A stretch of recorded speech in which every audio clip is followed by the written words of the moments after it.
Okay, good morning. My name is Jagoda. I was a Maria Skłodowska research fellow at the INET at the University of Oxford for about 2 years.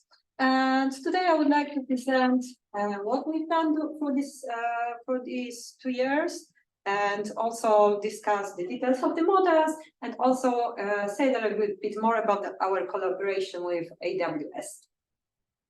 Okay, so first 6 slides are very general. Okay, I just want to show to different kind of people what the whole project was about. Okay, so I was very interested about how we should regulate financial system. I was mostly, of course, concerned with the European Union countries, but the same type of analysis could be performed for US or other countries.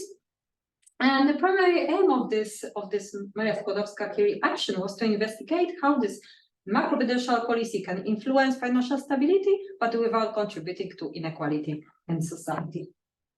So our goals were mainly to uncover the redistributive effects of macroprudential policies, to quantify the effects of macroprudential policy on equality using different techniques, not only mainstream models, but also using new techniques that are related to agent-based model, but also microsimulations approach, and also I was discussing these new models with people who are working more on AI models and so on. And the last goal was to study the best combination and calibration of macroprudential policy for a given country. As you will see, I was able to do this kind of simulations for all EU countries, but basically in this presentation, I focus on Polish case, and that was also the focus of the whole project. I had to focus on the Polish case and then compare it through the action also with other European countries. That was the goal of the whole project. And how did we do it? So we did like 3 steps. We conducted, of course, before these 3 steps, we had to do all the literature review. That's the normal step before all the econometric studies and for micro simulations and simulations approaches. But after that, we mostly focused on econometric analysis of microdata. That was something very similar to what you can find in microsimulation approach. Then, based on we went like 1 step further we developed an agent-based model that was a large data-driven agent-based model that we want to apply to study the effects of macroprudential policy on the financial system, on the economy, and on the society. And the 3rd step that we actually did was to implement this agent-based simulation in the AWS clouds. So here, like 3 things are very important. One thing is one step was the collaboration with AWS high performance computing impact team in the US. Second thing that I think is worth mentioning is the collaboration with tech and fintech companies after the Women in Tech Summit. I got their award for my research on this project. And after also this meeting in 2022, I was able to discuss all these details of this model with people from Intel, people from ENG Tech, people from AWS, business consulting group Delta, and from different technological and fintech companies that were based in Warsaw, but also had headquarters around the world. Through this project, we also collaborated with central banks and public institutions to get the proper feedback, whether we actually go in the right direction. We are trying to solve the questions that they are looking for. So why have we done it? Why I really wanted to study this problem? So first of all, I wanted to understand how we should regulate financial system.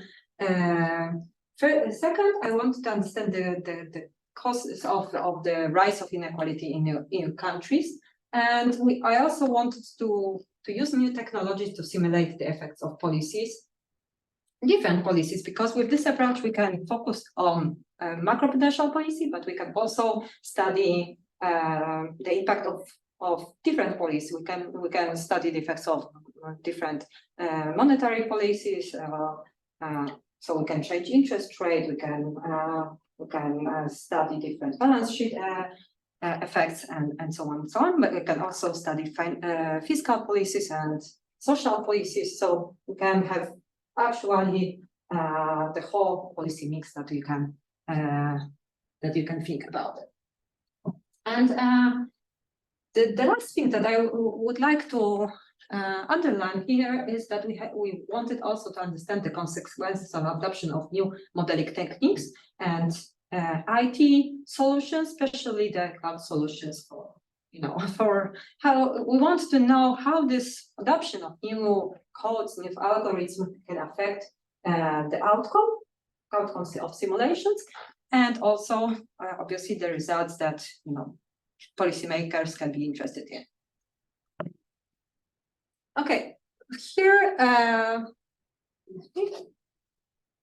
this project, Macro project, has received funding from the European Union's Horizon 2020 Research Innovation Program under the Maria Skłodowska-Curie grant agreement. The number of the grant agreements is on the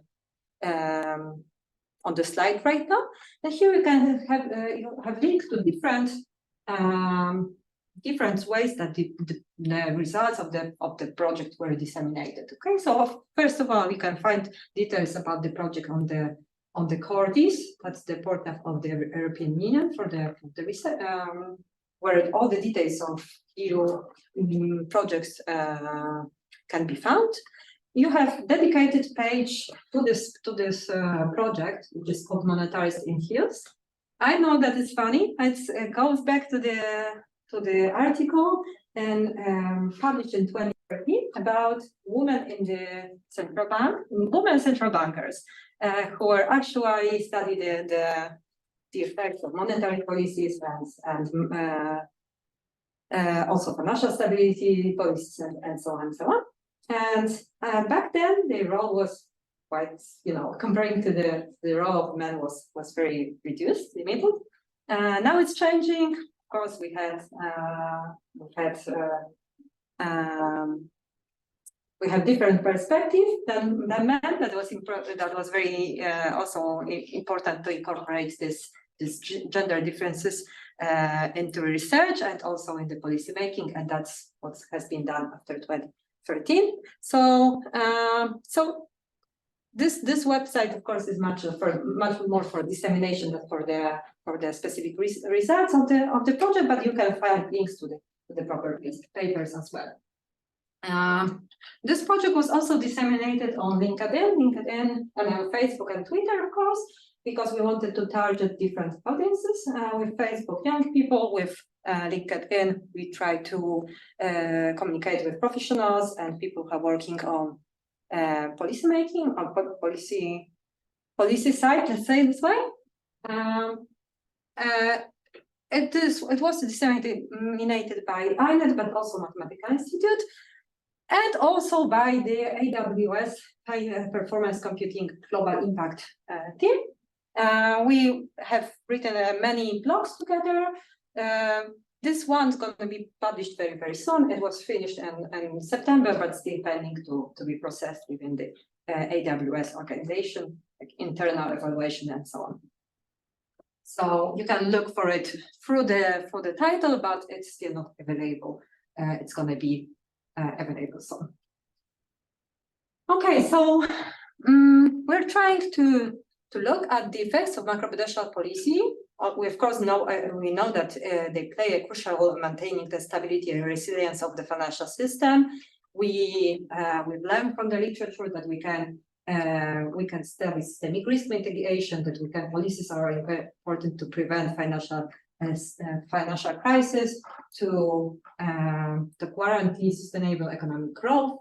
They also enhance monetary policy effectiveness. But since, let's say, 2015, when the CRD4 directive was introduced within European Union, people try to, and policymakers, but also researchers, try to answer the question whether there are links between macroprudential policies and inequality in different EU countries. Here, of course, inequality is a very broad concept, and we can study it from different angles, different perspectives, and the research is huge on this topic. So at this today, I would like to focus on inequality arising from a lack of access to credit as a significant concern that can hinder economic and social progress. Why it's also important to study? Because lack of access to credit can cause limited economic opportunities. It affects human capital development and housing and wealth accumulation. But okay, what's actually, let's just, we already dedicated 15 minutes to very long introduction, but what actually is important within this action is that we managed to build agent-based, large data-driven agent-based model. That, of course, this model represents the economy, some kind of macro financial system, because it includes not only, of course, all these agents and the economy, like in most agent-based model, but also we managed to study the banking system in Poland or also in other countries with lots of details. So we have all, as you will see, all the balance sheets of banks. We have all the accounting of the banks with proper data behind each bank in the system. So it's actually it's really macro financial system, not the macro system that we got used to when we are reading literature, agent-based literature. Okay, we want to study non-linear relationship between equality and financial study using this agent-based model.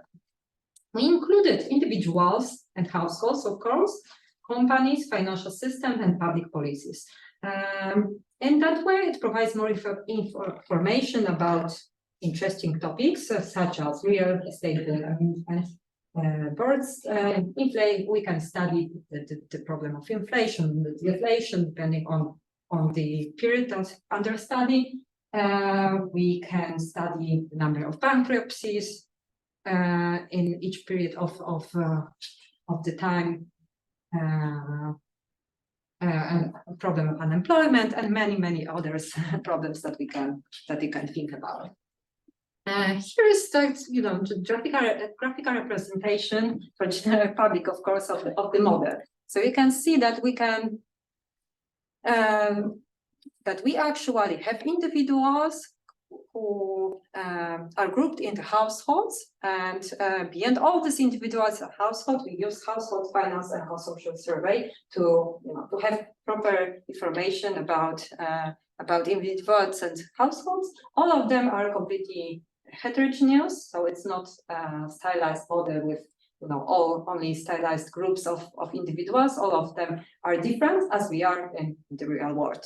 We have information about properties, and we had to merge data from household finance consumption survey data with national statistics, national data that I managed to get from the National Statistical Office in Poland, also from National Bank of Poland. Thank you very much for those institutions that they supported me when I was developing this project. We also had information on each particular firm and establishment in Poland, and we managed to merge this data with survey that I mentioned for individuals and households. We have all information about banks in Poland. In case of banks, we are not allowed to, of course, share all information about that, but at least we can get proper dynamics of the model. I mean, the financial sector is quite well done because of that we have, we can get aggregate dynamics or dynamics of the groups of banks that we got actually from individual data. We also have, all this information about sectors, as we have 21 NASA sections within the model.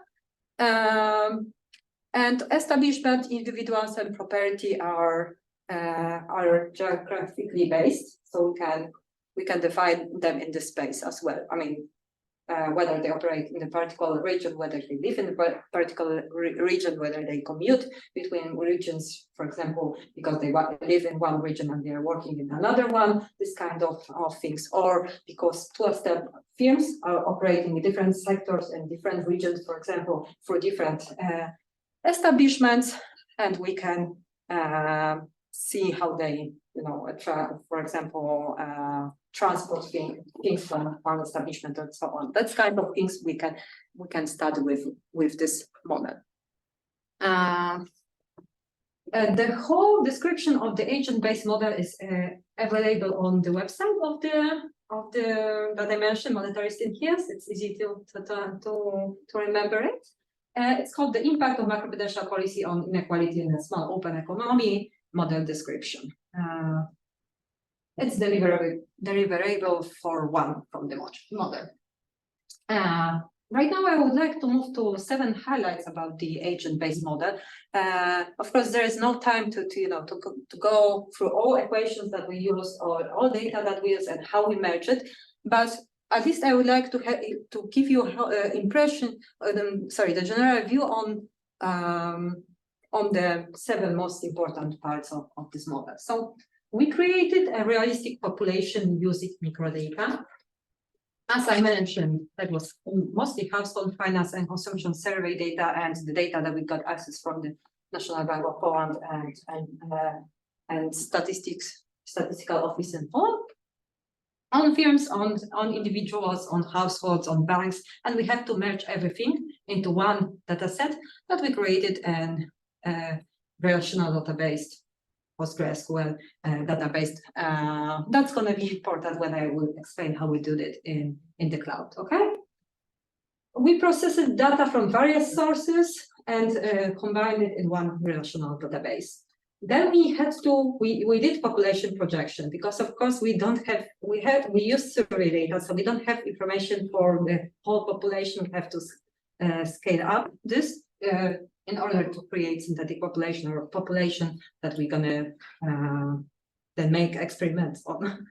Okay, so we scale up this the microdata to estimate the population at a larger scale using statistical methods, and we can do it up to 1-to-1. I mean, from the technical point of view, and everything that I've done with Amazon Web Services and this high performance computing team, I mean, it's ready to implement the whole model on the 1-to-1 scale. Of course, we have to think whether data permits us to do it 1-to-1, and whether all the relations that we estimated on this smaller databases still holds on the level of 1-to-1 economy.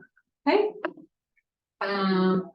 The third step was the calibration and validation. So the population is calibrated and validated against the population distribution to ensure accuracy and reliability. Okay, the second highlight is that we want to model a real estate sector. Why real estate sector? Because it's one of the most important thing, in my opinion, that we want to study the interactions between financial system and inequality.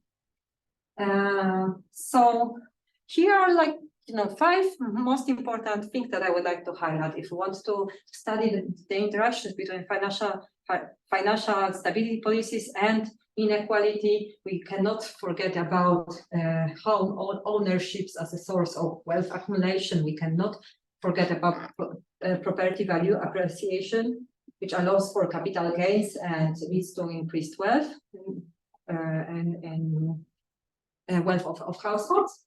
Then the third thing which is extremely important is property valuation appreciation contributes to intergenerational wealth transfer. We have to also, and we also included in the analysis, buy-to-let investment because it impacts on household wealth. It's additional income streams, but it also relates to points 2 and 3. And the last thing that I would like to mention is that housing market dynamics, of course, impact or influence households' wealth. So all these aspects that I mentioned here were included within the model. We had data on on all households and who live in a particular properties, and we have all characteristics of these properties and all these households. So we have heterogeneous agents, heterogeneous households, but it has also characteristics of the properties. So we can think about questions like whether this region, for example, why this region is cheaper than I don't know, region in Warsaw, yeah, or the areas near to Warsaw, or why people are moving from one part of Poland to another part of Poland, and so on. And then we can apply some similar logic to other EU countries.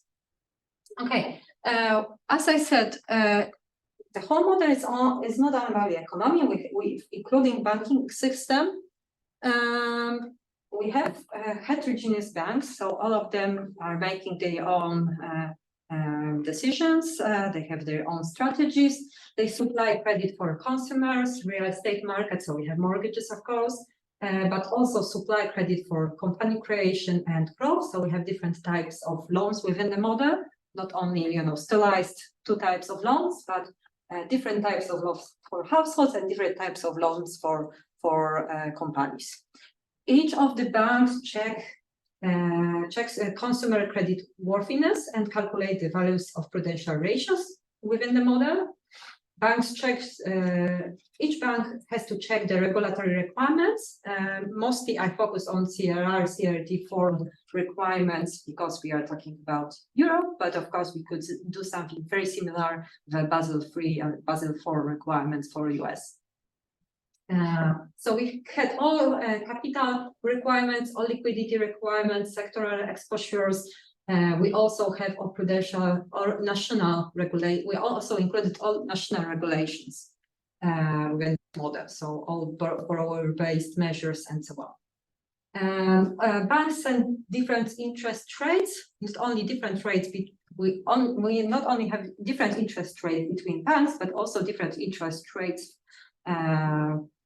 For households, for different types of households, and or different firms, and so on, so on. So we have, it's really similar to what you can see in the real world. We included within the model the firm demographics. New firms can be created.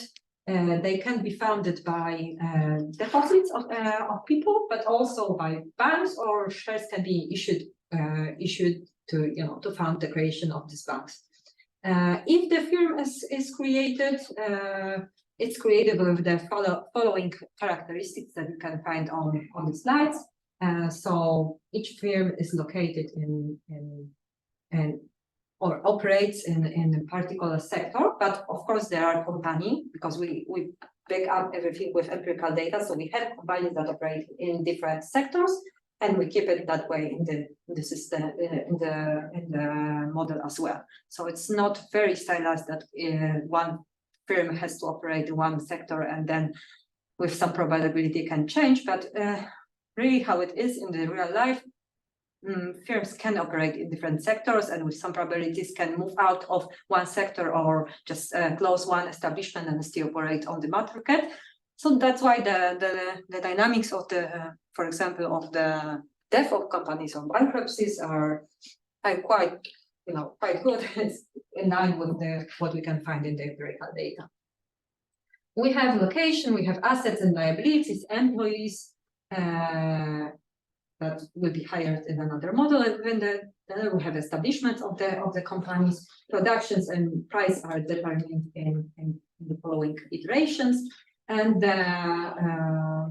And of course, when we create a new company, then we have to also update the deposits and the wealth and labor status of the person who's now the CEO of the company.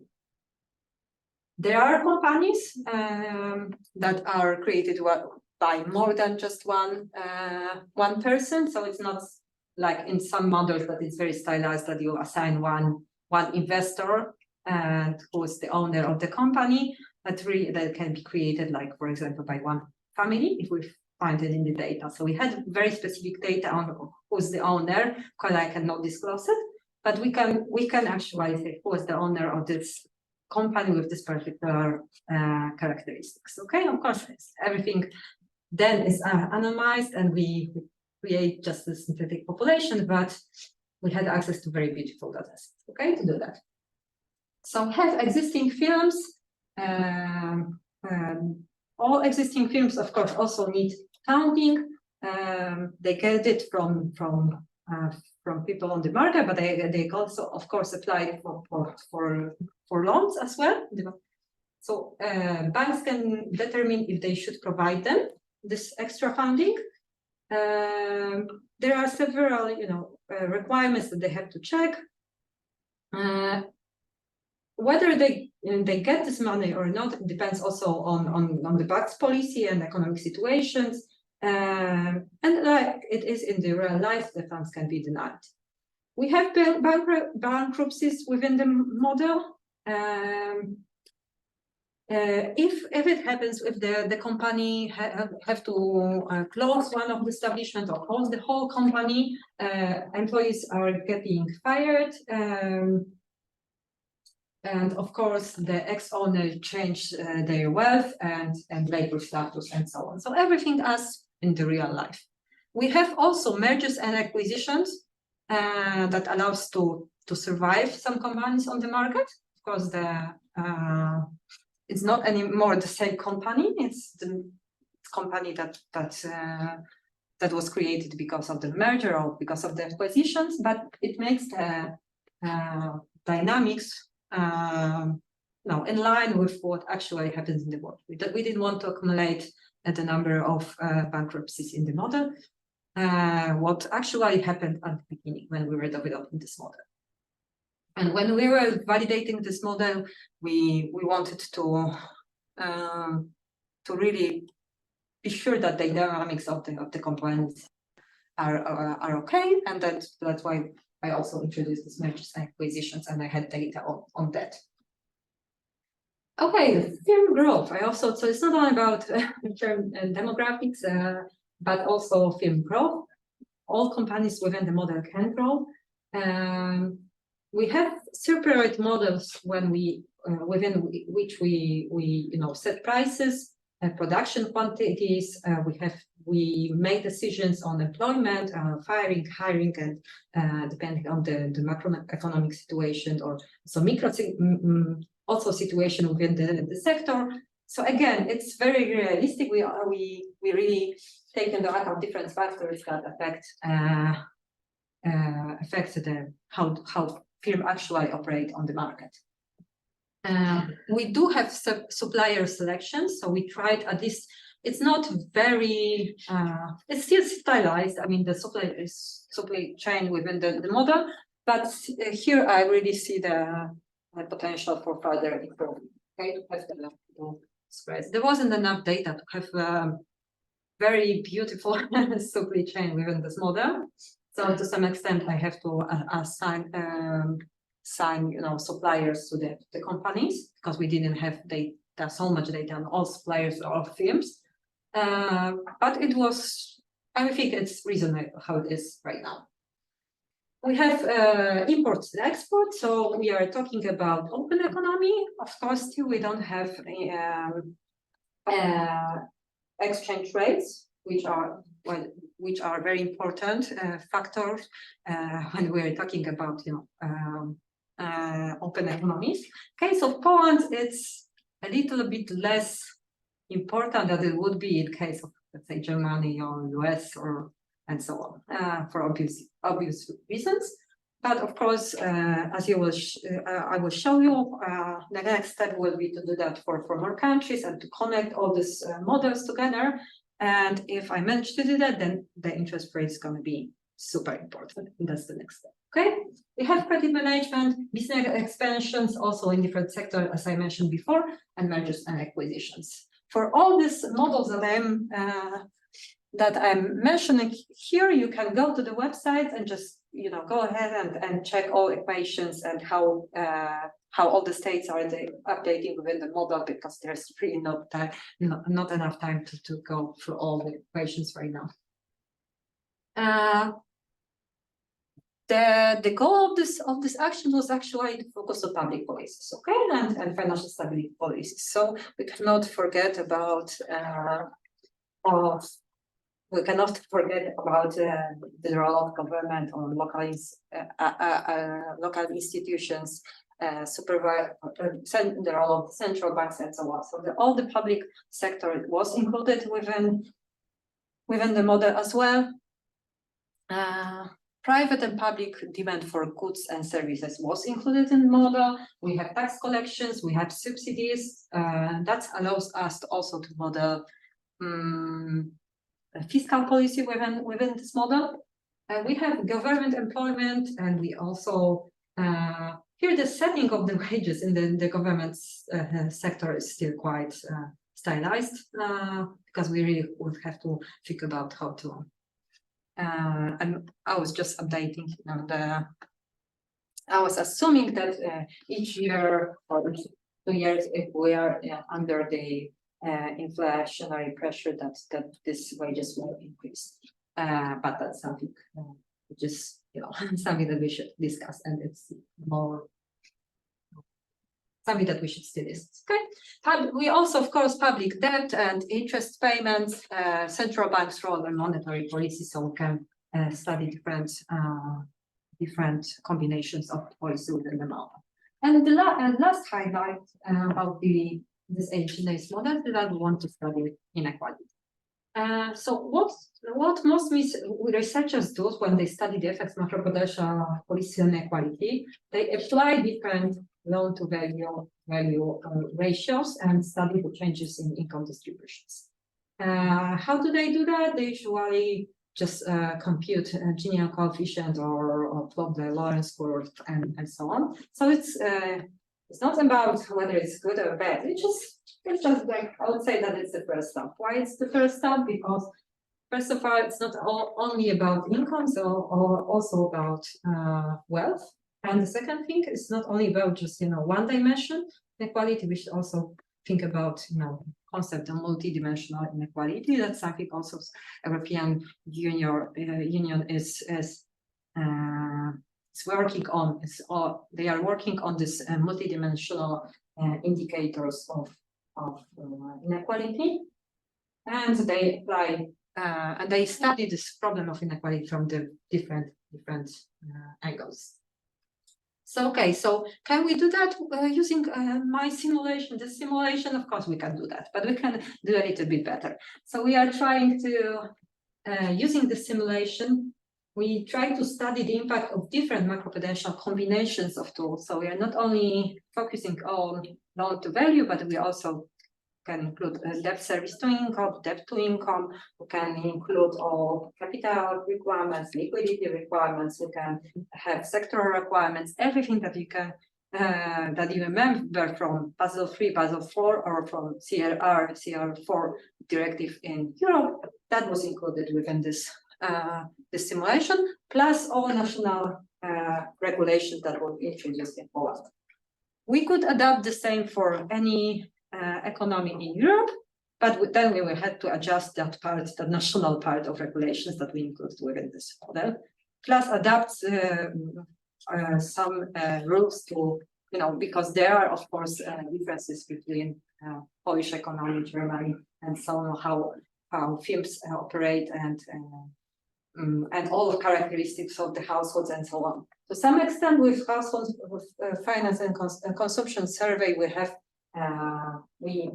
we do have access to different characteristics of, let's say, households and individuals for different countries. So that's not the problem. Generating the synthetic population for different countries, I would say it's quite easy with different characteristics. But then picking up the right mechanisms, behavioral rules, and that's the harder part. So as I said, we can study different combinations of these tools and also study different calibrations of these instruments and what's the impact of these combinations and calibrations on economy, financial system, and society. So It sounds very very general when I'm saying on economic, financial system and society, but we can think about labor market, entrepreneurships, wealth, income, independence, and many health, different aspects that we could include within the simulation and study the that's why we also can get different dimensions of inequality within that model. And as I said, we are not limited to unidimensional measures of inequality. So I made a type was that measures of income, measures of inequality, of course. We use joint distributions at the beginning. We had access to survey data we have access to the joint distributions, and we are getting joint distributions at the end after running the whole simulation, and we can study this problem of inequality using these multidimensional measures. Okay, implementations.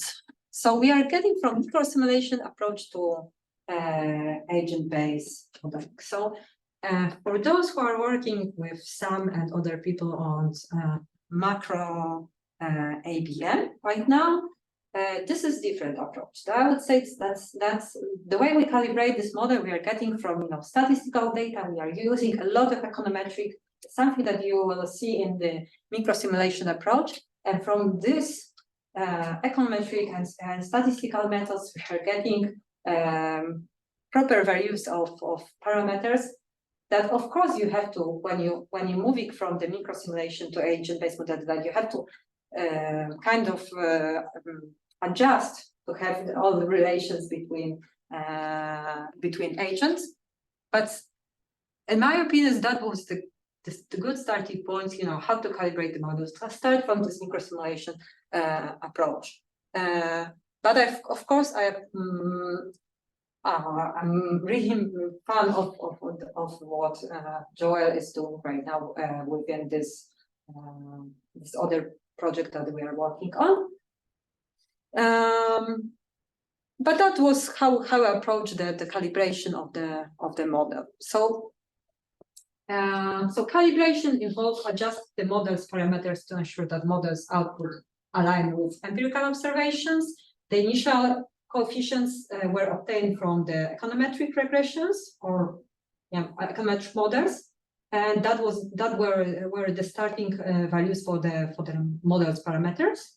Then the model is run in several steps, and the coefficients are adjusted based on the results of model outputs compared to aggregate data. I think that's something basic that everybody who are working on the simulations approach just know how to do. Yeah. And then adjustments are made to the model's parameter to minimize differences, which is aimed to improve the model ability to replicate real world outcome. I would say that if somebody here attended the talk of Matteo Ricciardi a few months ago, last semester, he was showing something very similar, but just for individuals and households. And he was using this microsimulation approach to study inequality problem, but what are the impact of the COVID pandemics for on health. And that was really a microsimulation approach, very well done. What I'm adding is different agents to this model. So I'm starting from this microsimulation process. I do have individuals, I do have households, I have all these interactions. I could study what he has within his model, but then I said it's not enough. It's not enough to really study the problem of inequality. It's not enough to study the interactions between financial stability policies and inequality. Because we need to have firms, we need to have banking system, we need to have regulators, so central bank, governments, or government in case of Poland, but governments for more countries in the future. After proper calibration, I also tried to validate the model. So the validation involves assessing the model's performance and comparing its output to the real world data or the benchmarks. For many things, I would say that to get separate data and be able to or get also if I didn't have access to separate data to be able to validate the model and so on, then I was at least trying to compare the results of my model with what was published by the statistical office in Poland. To see whether, for example, what I get on the aggregate level makes sense for, whether it's in line with the publication of the statistical offices in Poland. I was, of course, studying historical trends and was comparing the results of different aspects of this model with existing studies on this problem. I did econometric regressions with the aggregate data, also econometric study using micro data, and was trying to check whether the whole results of the model make sense. Okay, so just a quick remark. As I said, the model includes individuals, households who live and own properties. They can also invest in properties. We have different we have companies that have location and operate in sectors. We have banks that provide fundings. There are interactions among the agents that represent the labor market, the real estate market, and the goods services market. We, of course, should here talk a little bit more about also credit market that I didn't put on the slide. The effects of the activity of government, central bank, and regulatory agencies can also be studied. So we can study the effects of macroprudential policies, fiscal policy, monetary policies, microeconomic, and in the future trade policies. Because I don't have right now well-done exchange rate, then I said this trade policies, that's something that is coming, but I think that's going to be the next step. This model can be run on computer and can be also run in the cloud. And that was something that I made that I think it goes beyond the state of the art, because people probably did, different agent-based model in the cloud, but they were never that large data-driven agent-based model in the cloud. So there were very models for one market, or just for households, or a smaller micro simulations model that we applied in the cloud, but not. At least I haven't seen application to the economic problems. So I test this architecture that you can see. I developed this architecture. So I should switch that. I developed this implementation in the cloud with two guys. One was Ilan Glaser and Sam Beton. Both are based in US.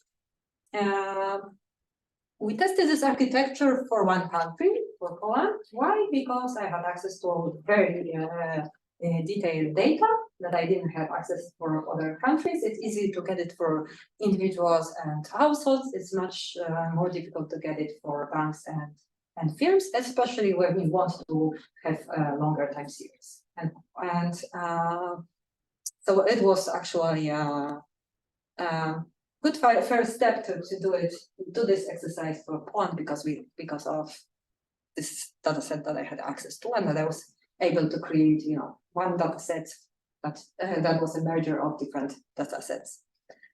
We do down scaling for now, so it's not one-to-one model for now, but in the future we would like to run the whole model for the one-to-one economy.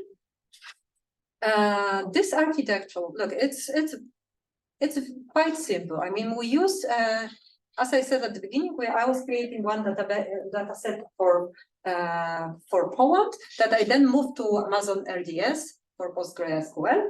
The output data from the simulations we're getting to Amazon S3. We are using different compute instances. As you see, you can run on EC2 instances, simulation 1, 2, 3, up to N.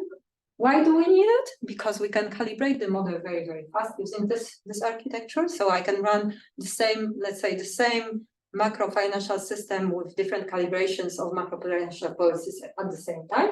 And instead of waiting for results for this level of capital requirements and liquidity requirements, I can run the same model with different combination and calibration for macroprudential policy and get different results very, very fast.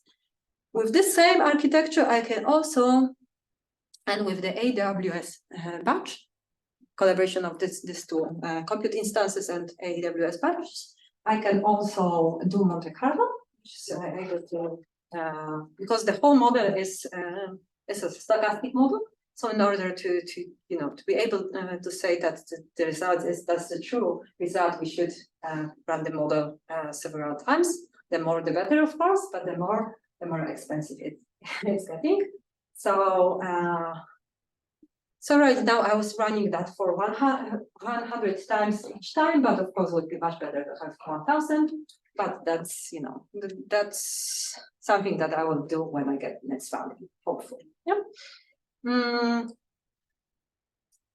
Because we are using containers, we can build the simulation on our own laptop for let's say for Poland, another simulation container, let's say for Germany, another one for Ukraine, another for other neighbors of Poland, at least strategic partners of Poland, and at the end get the interactions between different countries, and that's my goal in the future.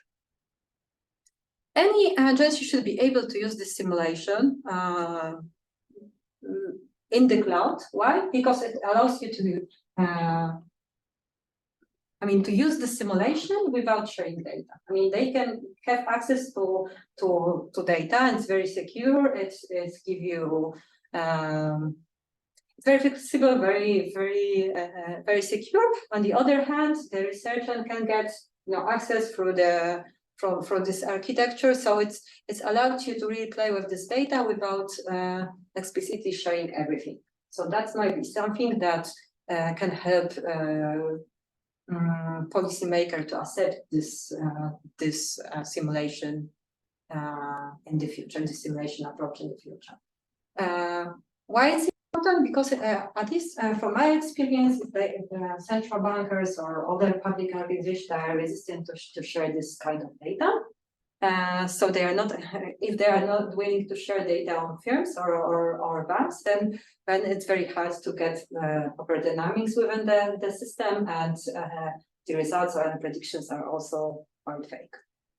But if we overcome this problem, and and somehow we will convince them that we can use this IT architectures without losing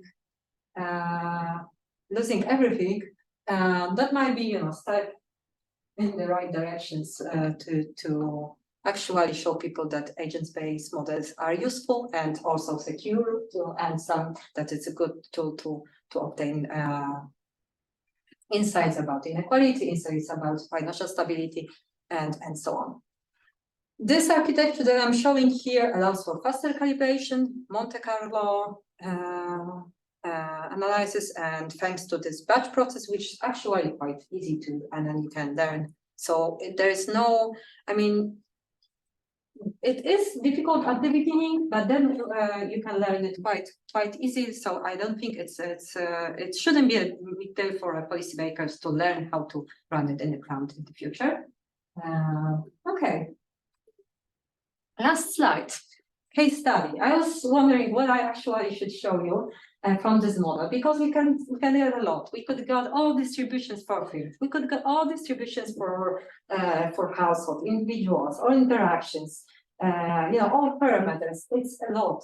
It's just an amazing amount of data that you have to process within the simulation, and that you generate if you do it for each quarter for many years, and then plus all the years to remove all transits and so on, everything that Don's usually talking about when he's working with us on the global agent-based model. But I think one thing is interesting, and it show that's not something that I was, of course, working within this project, but it show you that that this kind of simulations are important and can be useful. we all know that in the last government in Poland was very pro-social. I mean, they was trying to support people who are less wealthy and worse positions than the rest of the society. So we could ask, did the macroprudential stance support this pro-social approach of the last government? Okay, and what were the consequences of macroprudential stance for inequality? And I will see, and for elections. Okay, so if you really study the effects of this, say, as an example of this pro-social policy, this 500 plus policy, what were the effects? The effects was actually quite good for the poorest regions in Poland. Okay, so this part of which is originally, you know, where the inequality originally was a little bit higher, at least since 2014. If you do this map, you know, only isolating the effects of this social policy, you will get that the effects on inequality was positive. But then, if you include a mix of them, pro-social policy plus the effects of macroprudential stance and the effects of the calibration and combinations of the regulations that they were introducing, you actually get that inequality increased in all these regions. Of course, we could argue that I didn't isolate all the effects. Well, of course, that wasn't the purpose of this project. Is just, you know, for the purpose of showing that we can simulate the impact of different policy on inequality, different policy and different combinations of different policy, and check how this picture would change based on different combinations of policy, different combinations of instruments that we were using, and we can do it for different groups of people, for different genders, for different regions, for different groups of social groups, for different companies. I mean, depending on what we are actually interested in, we can get different results. What is interesting here, that of this, you know, not coordinating this pro-social policies and macroprudential state, actually the inequality in that part of the society increase. And when we see the results of the last elections, we see clearly all the supporters of this of the law of justice, pro-social, were actually from that part. So they were voting for people who were saying that they will solve the problem when to some extent were not solving the problem, but to some extent where could have actually made them worse. Of course, as an economist, as a person, I should go into more details, sure, look for more channels. So it's not that right now I'm saying that all policies that they were introducing were bad, and that's affect the elections. What I want to show with these two pictures is that using my simulation, we can test potentially the effects on different groups, on different regions, on different actors in the economy, and do experiments ex ante, because right now we are introducing in Poland and in other countries policies without knowing what could happen. And using the simulation, at least we can get the first insight what could happen potentially, and try to study those effects. So there is a potential in using the simulation to choose precise policies, including the calibration and combination of tools, including macroprudential tools, in order to partially counteract the prevailing trends. It's not attempt of gerrymandering here, but to some extent we also see that. But using this approach, we could potentially study the relations between policies that were used and the results and elections. And that was my next slide. Thank you very much for your attention, and I hope that at some point the simulations will be adopted by the policymakers, or at least that some researchers will find it important. Thank you.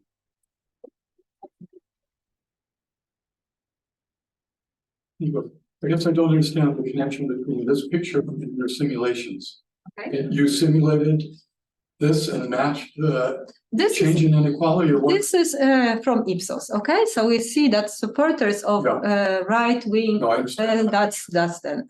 So we see that mostly was voted by this plus this. Then inequality. Is this inequality from your model or inequality from a survey or something? Okay, so it's both, because we use in our simulation we use survey, so we can simulate what would happen if they applied different macroprudential stance,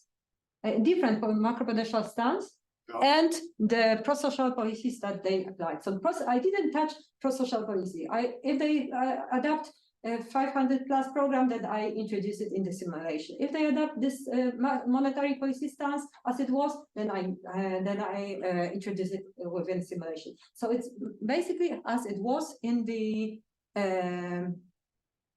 as it was since 2014. That's what I've introduced within the within this simulation. Then I could.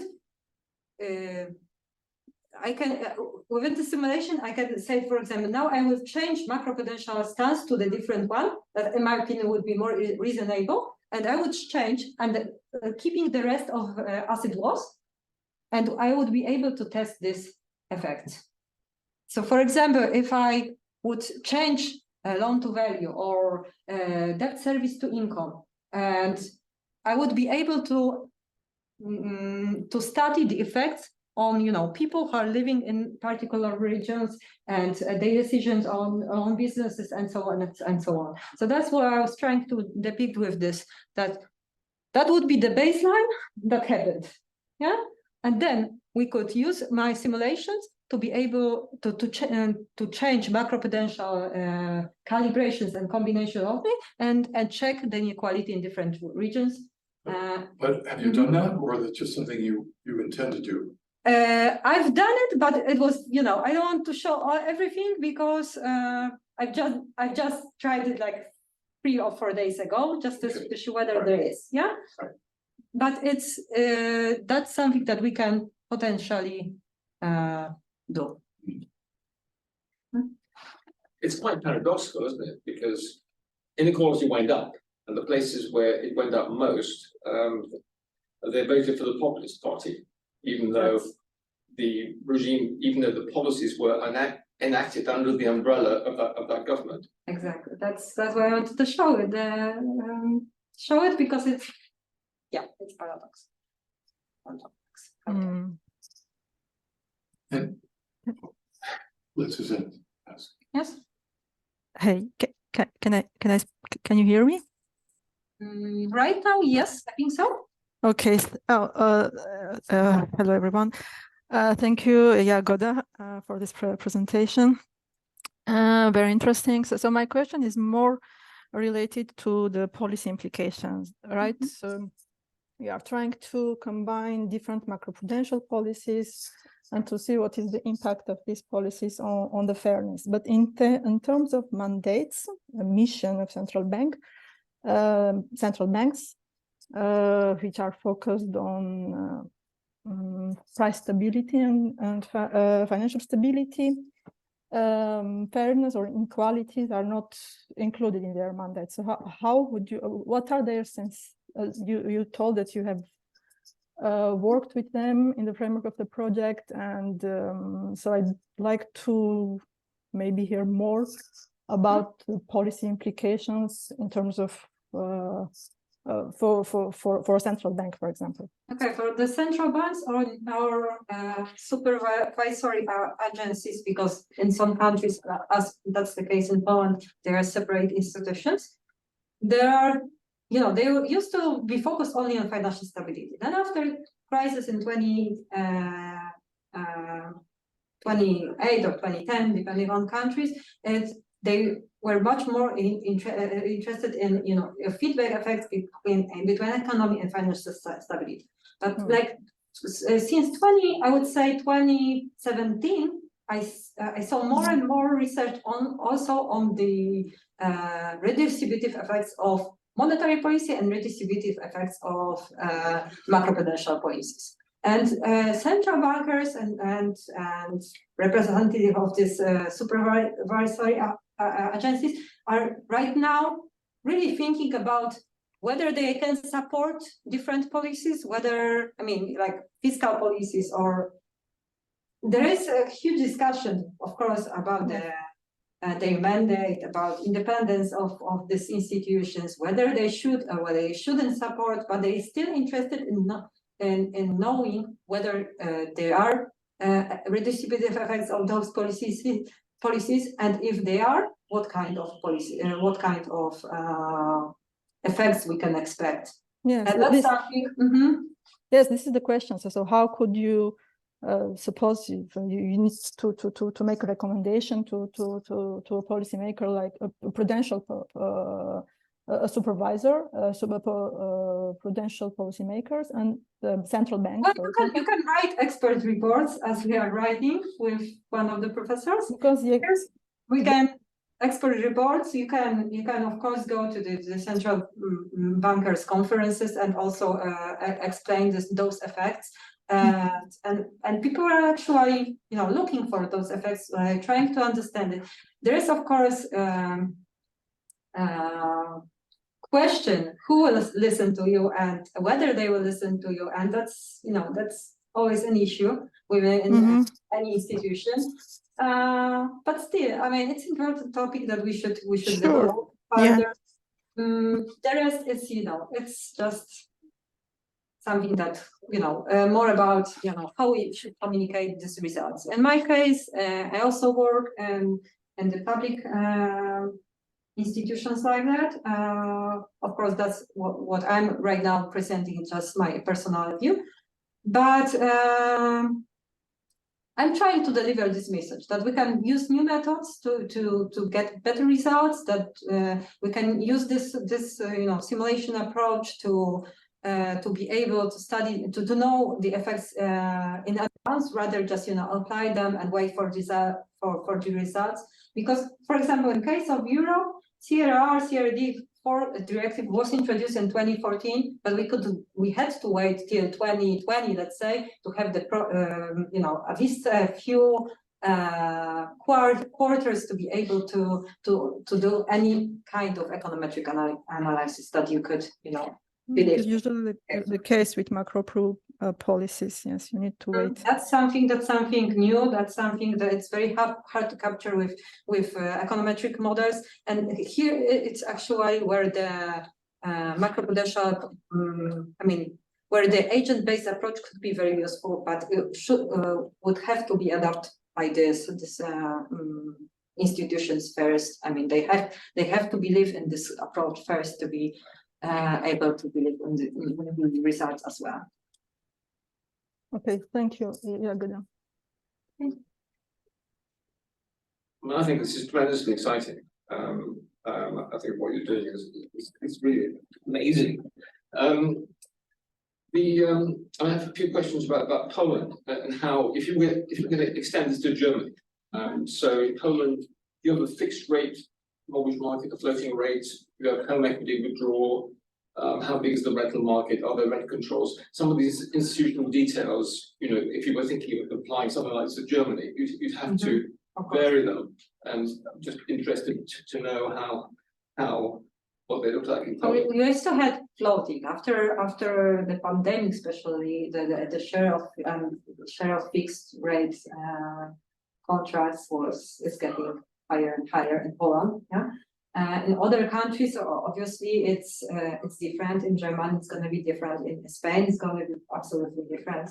And but it's not so difficult to change it within this model. You just you have to just use different behavioral rules, but be sure that you have data or at least logic of how they grant loans, for example. Yeah, but it's not so difficult to adapt at least floating rate to fixed rates within the model. I would say that shouldn't be such a great issue. It requires changes to the code, of course, but it's still not something that we not able to do. What you do on validation is also extremely interesting, but there's some complex issues there. So imagine, for example, that you run a really stupid regression, consumption on some distributed lag of income. Now, are you saying that to validate the model, you want to replicate what the model says about those No. parameters compared to the real world? No, regression? of course. And Is that a criterion for judging? Course, I mean, especially with validation, what is important to have the proper, for example, in DSG approach, you have aggregates of consumption, investment, GDP, and so on and so on. Yeah? So what you want to, at least what I want to achieve with this model, also to get some kind of results from the model that I could match with the time series for time series for investment, and series of consumption and GDP. That's on the level of aggregates and macro. It's getting more and more complicated when we're talking about micro levels, right? Because you need to have or separate data set, or at least logic what they're doing, or any knowledge from the literature, theoretical studies. I'm not saying that that part is perfect. I mean, that's something that we still have to work, but I think it's an open question in all micro simulation models. It's an open question in agent-based model, how to validate those models properly. That's something that probably don't spend a lot of years of design. And I'm still learning from other people. So I did my best for the period that I had this, but I hope that I will be able to improve it in the future as well. Thank you. Thanks.